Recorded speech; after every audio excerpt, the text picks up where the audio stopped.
मादा की हालतें। इस वीडियो में आप सीखेंगे कि मादा की 3 हालतें क्या हैं। हर मादा की हालत की कुछ मिसालें और खसूसियात हैं।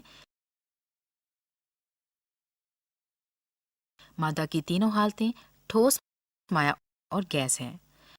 चलिए सॉलिड्स की तरफ देखते हैं। सॉलिड की एक मिसाल आपका कंप्यूटर है।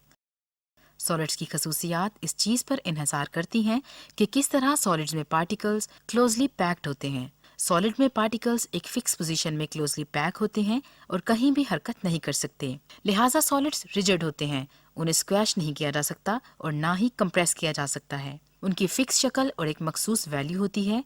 वो फ्लो नहीं कर सकते। अब लिक्विड्स की तरफ देखते हैं। लिक्विड की एक मिसाल पानी है।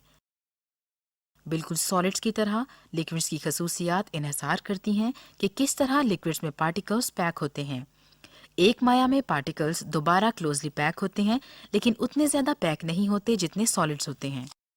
लेकिन इसका मतलब है कि माया में पार्टिकल्स एक दूसरे के गिर्द हरकत कर सकते हैं।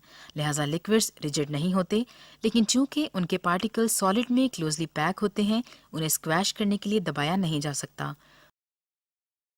उनकी कोई मखसूस शक्ल भी नहीं होती, लेकिन उनकी एक मखसूस वैल्यू होती है। इस तरह से बहुत से स्टूडेंट सोचते हैं क्योंकि लिक्विड्स की एक थिक शेप नहीं होती और ना ही फिक्स्ड वॉल्यूम होता है, लेकिन वो गलत हैं।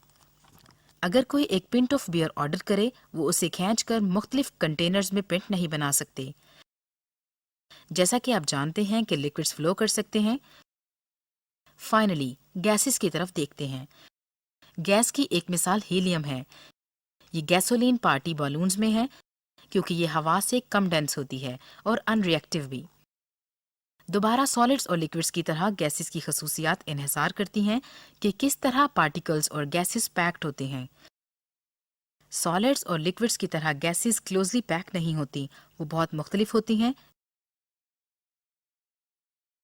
जिसके नतीजे में गैसेस रिजिड नहीं होती और उन्हें दबाने के लिए स्क्वैश नहीं किया जाता। उनकी कोई मखसूस शक्ल और मखसूस वॉल्यूम भी नहीं होता। वो अपने इर्द गिर्द की सारी जगह को फिल कर लेते हैं।